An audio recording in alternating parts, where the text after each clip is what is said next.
Just in, Jacqueline Jose passed away at the age of 59.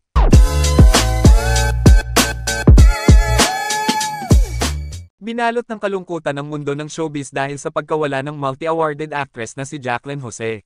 Ganyan na lamang ang confirmation post magkapamilya online world sa pagkawala ng isa sa batikan at magaling na aktres na si Jacqueline Jose. Si Mary Jane Gok o mas kilala bilang Jacqueline Jose ay ipinanganak noong October 21, 1964 sa Angeles, Pampanga. Pangalawa sa 6 na magkakapatid.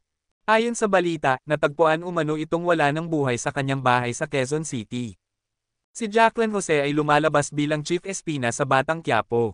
Makikita ang kanyang husay at galing sa pag-arte sa iba't ibang pelikula at teleserye tulad ng mo ang asawa A ko. Secret Affair as Ellen. Tigilan mo ang asawa ko. Kasi hindi ka maganda. At lalong hindi maganda ugali mo.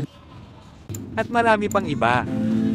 Hanggang sa sinabi ko sa sarili ko na hindi tama ito.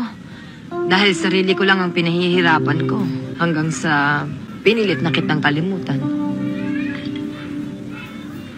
Si Jacqueline Jose ay kinilalang Best Actress Award at the Cannes Film Festival in 2016 sa kanyang role sa Brillante Mendoza's Marosa.